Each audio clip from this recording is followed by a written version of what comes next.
Allora, questa è una domanda che spazia molto, perché comunque col fatto che faccio diversi progetti in ambito musicale,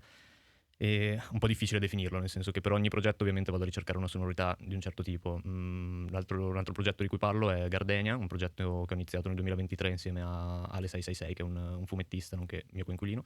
che saluto, che ora è in Australia, tornerà più avanti. E con lui appunto abbiamo creato questo progetto dove uniamo musica elettronica e fumetto e dove appunto nei dischi noi raccontiamo una storia, nel senso che ogni disco ha uno spezzettone, è un pezzo di questa storia dove ogni illustrazione ha la sua colonna sonora. Quindi quello che appunto facciamo insieme è creare la storia narrativa e dopo che ho le immagini sotto mano, i vari frame di quello che racconta la storia, vado a creare tutto quello che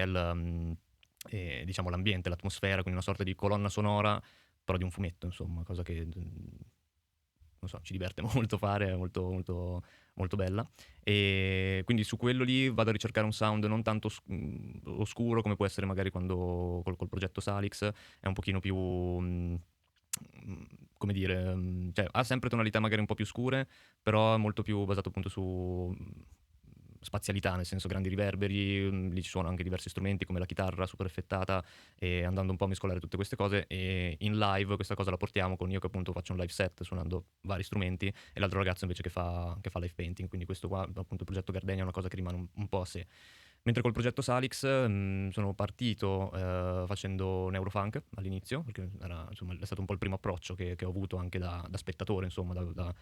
fruitore delle serate, insomma, che andavo a quel tipo di serate lì. E pian piano c'è stata comunque un'evoluzione, andando a ricercare anche suoni magari un po' più minimal, quindi spostandomi un pochino più sulla deep, quindi deep drum and bass, suoni sempre oscuri, sempre molto dark, però molto più semplici, nel senso non con super batterie impazzite sui sedicesimi, ma cose magari anche molto più semplici, però andando a fare una ricerca del suono molto più in profondità da questo punto di vista. Il set invece che ho portato qui oggi è diciamo un po' un esperimento, un ultimo esperimento che ho fatto,